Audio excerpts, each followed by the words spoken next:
So, lads, this is not a great look for the Indiana Fever organization. If you've got Caitlin Clark, the star of the Indiana Fever,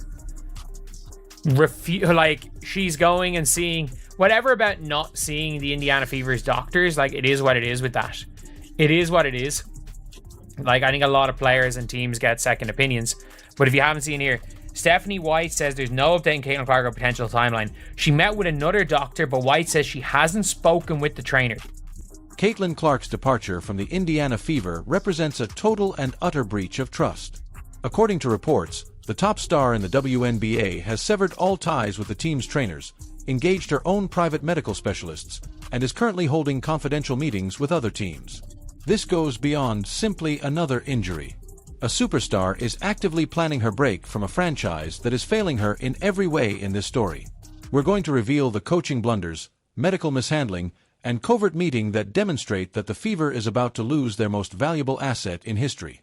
Pretty much kind of leaked out the bag to the team that she was kind of going to get a second opinion. To me, an athlete like Caitlin Clark on her level, she should have been getting these second opinions. She should have been hearing from all these other doctors, man. But Stephanie White spoke to the media yesterday. She really didn't give a whole lot, but she did say that Caitlin Clark was in New York meeting with other doctors. Now, with all of that being said, what does the timetable look like to me for Caitlin Clark coming back? I keep telling y'all, around the 17th to the 30th of August.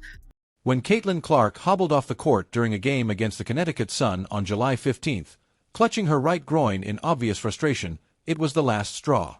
There was a regrettable setback for the fans. However, it was actually a declaration of war. This wasn't a brand new, haphazard injury. According to people familiar with the matter, it was the recurrence of an issue from which the team had negligently hurried her back. This was the ultimate betrayal for Clark, who had made a living as an Iron Woman. According to insiders, she made her stance quite apparent to team executives following the event, allegedly telling them outright, "I'm getting my own doctors. I'm not going to use our physicians." Having said that one sentence, she drew a line in the sand. She has met with a different doctor. And she won't even give an update to the team. Not, oh yeah, she's met with a different doctor and we're waiting on an update. She's waiting, or not even, well, that's basically it. They're waiting on, she's gone to a different doctor and they've heard nothing. The franchise player and the franchise itself were separated by a wall of silence. This player wasn't requesting a second opinion. This gamer took charge of her own health by dismissing her medical staff. This is the nuclear option in the realm of professional sports. A gesture that suggests confidence has been so thoroughly damaged that it might not be able to be restored. It wasn't only bad luck that caused Clark's injuries on July 15th. In a horrifying logbook of medical failure, it was the last entry. For a player who was renowned for her durability and who, during her illustrious 4-year collegiate career at Iowa, never missed a game. Her WNBA first season has been a medical disaster. Caitlin Clark. Following a July 15th injury to her right groin, Indiana Fever guard Caitlin Clark underwent further medical evaluations earlier this week. The team can confirm that no additional injuries or damage were discovered through the evaluations. Clark will continue working with the Fever medical team on her recovery and rehabilitation, with the priority on her long-term health and well-being. There is no timetable available for Clark's return, and no additional details will be provided at this time. Any further updates will be shared as they become available. This is a Let's examine the neglect chronology. Soreness in the left leg began on May 3rd. She then had to miss the first game of her basketball career due to a left quad strain that occurred on May 26th. She missed 5 key games in June due to a left groin injury. Internet noticed something specific that Holly Rowe had to say on the broadcast. Holly Rowe said that before the last return after a quad injury, she had no practice time, which if that's actually true, like if she wasn't practicing, if she wasn't going full speed, then why was she returning to the court? And that's actually something that I pointed out. I believe it was Scott Agnes reported that Caitlin had gone full speed in practice, but there was only one practice that she had gone full speed and then she returned to play. And now the injury to the right groin. For any elite athlete, this parade of recurrent soft tissue injuries is a huge red flag that indicates systemic problems with load management, conditioning, and recovery procedure. The most damaging piece of evidence was a broadcast report by seasoned journalist Holly Rowe, who disclosed that Clark had virtually no full-speed practice time prior to recovering from her quad injury. It is not just a risk to force an athlete whose style of play is based on explosive movements back onto the court without adequate high-intensity preparation. Professional malpractice is what it is. Clark's team has made it known we are going to be holding her out until she is fully recovered. We are not going to be rushing her back at all. After taking Indiana Fever's advice, eventually Caitlin Clark needs to take matters into her own hands, make decisions for herself, and I believe that's what we are seeing with the team that she now has surrounding her. Anyone following the NBA can relate to what is occurring in Indiana right now. Years ago, the phrase Kawhi Leonard playbook would have sent shivers down the spine of any front office. The San Antonio Spurs star player at the time, Kawhi Leonard, sustained a quad injury. Leonard maintained that he was still injured even after the team's medical staff gave him the all-clear to play. A basic difference of opinion became a rift of mistrust. He effectively went rogue and took control of his own health by finding his own doctors, ceasing to communicate with the team, and people were speculating that Caitlin Clark injury could be much worse than expected. You know, these type of injuries and the way she's been getting these injuries is not normal to have these strains back to back to back like this. And I said this before, Caitlin Clark's mobility is off, bro. I believe she might have came back too fast from the first. We all know the first one went down around the 25th of May. Then she came back and got re-injured around the 4th of July to the 5th, somewhere up in there of July. And then that brings us until now. The Spurs were forced to deal away their franchise cornerstone because the relationship had gotten so poisonous. Caitlin Clark is currently traveling down this same route. She has raised the same concern by traveling to New York to consult with experts and declining to inform the Fever staff of their conclusions. A total breakdown in the line of command is demonstrated by head coach Stephanie White's startling admission that she hadn't even discussed what Clark's outside doctors had discovered with the trainers. Only good news about today is Caitlin Clark is no longer dealing with Stephanie White and these coaches and this Indiana Fever medical staff, trainers, doctors, none of that. She's seeing her own medical doctors, her own team. That's the only good news of today. She has abandoned the Indiana Fever medical staff, and I'm happy about it. She's pulling a Kawhi Leonard, what he did with the San Antonio Spurs, letting it be known, hey, look, I'll get back to y'all when I'm ready. I'm going with my own medical staff. Y'all can beat it, kick rocks, and I stand with you, Caitlin Clark. You don't just have a communication issue when your head coach is kept in the dark about the condition of your most valuable player. You're actively rebelling. The public was persuaded that the Indiana Fever's decision to fire Christy Sides and employ Stephanie White was an upgrade that was required to advance the team. However, in their pursuit of a fresh idea, the problem of this team is Stephanie White.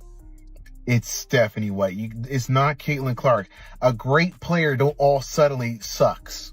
That doesn't happen. It's strategic. And everybody saying that they played better without Caitlin Clark. No. Actually, even this loss, Caitlin Clark gives them a better chance. They're under 500 without Caitlin Clark. It appears that they have overlooked the most important factor in their success. Despite all of Christ Sides' alleged shortcomings, she was aware of one essential basketball rule that could not be broken. You do not have to impose a generational paradigm-shifting talent on someone who is gifted with it. The entire system is constructed around them. But this is how it starts in sports. This is how it starts in the NFL. This is how it starts in the NBA. When you start seeing the wheels in motion, there's signs. There's signs before eventually a player gets traded. A player eventually marks their next destination. The Indiana Fever, you're on notice. You're on notice. You better recognize what you've got going on, the asset in front of you, and you do whatever you have to do to correct what is happening. The outcomes were self-evident. They broke WNBA records with their historic rookie numbers, made their first postseason appearance in years, and sold out arenas nationwide. Conversely, Coach White appears committed to repairing what was never damaged. Why Caitlin Clark was injured is a real thing. It's not just because she's a good player and people go hard against her, in my opinion. There's some other stuff going on there. A lot of pressure to put people in seats, to put eyeballs on the game. You come back a little early. Teams, as they should, play hard against her. Some teams go over the line and refs seem to look the other way, in my opinion. You had some of that going on with some other talent in the league as well last year. But this is different. And Stephanie White needs some blame as well. The team seems a little rudderless. The outcomes were self-evident. They broke WNBA records with their historic rookie numbers, made their first postseason appearance in years, and sold out arenas nationwide. Conversely, Coach White appears committed to repairing what was never damaged. Remember Peyton Manning when he called his own plays? He said, Tony Dungy, you run the defense, I run the offense.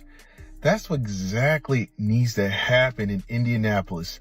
Caitlin Clark is literally Peyton Manning. She should be calling the plays. She should run the offense.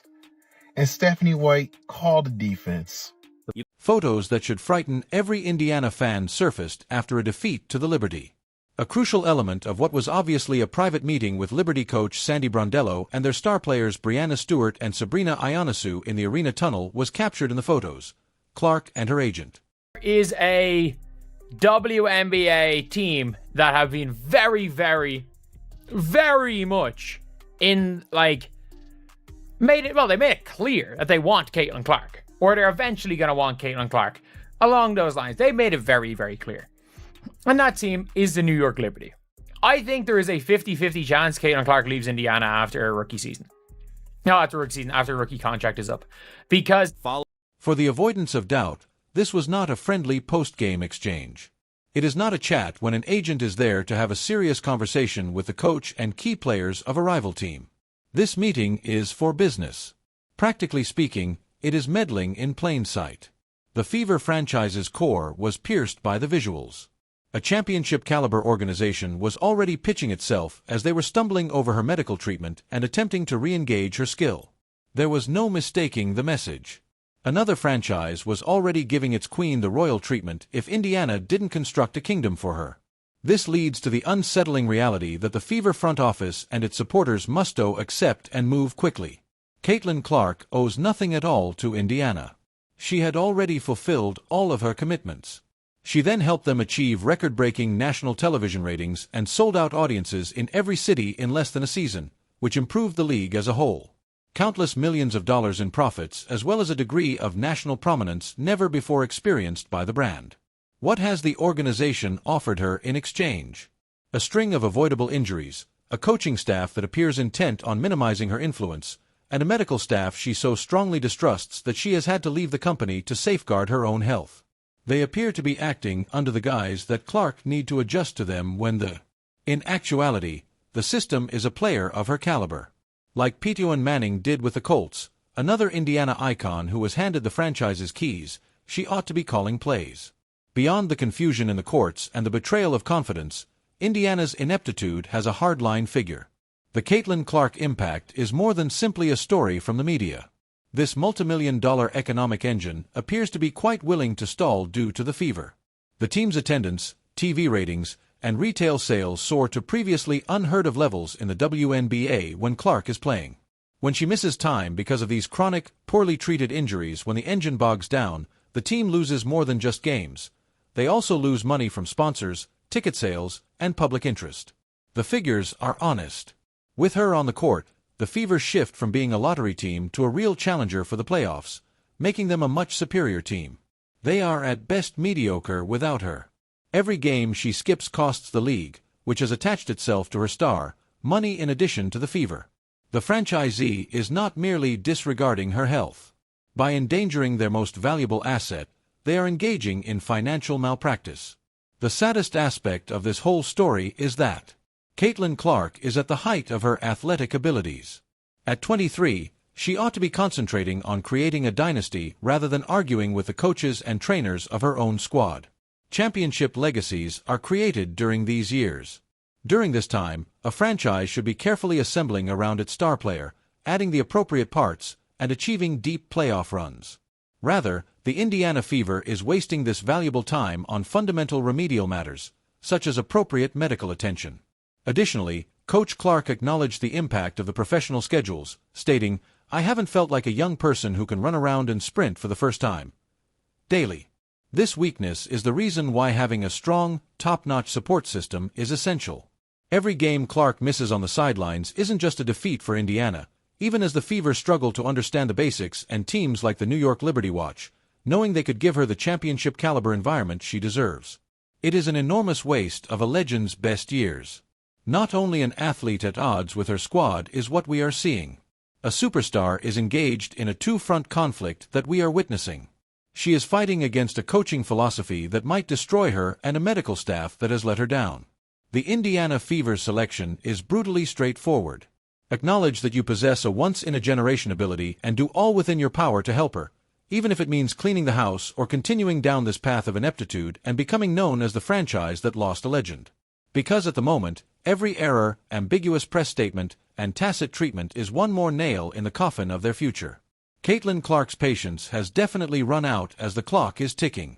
Quote, "This is the first time I haven't felt like a young body that can run around and sprint every day and just continue to do that," Clark said in an event during All-Star Weekend per Glamour. Being a professional athlete, you really have to take care of both your body and your mind. It's been a journey learning about that.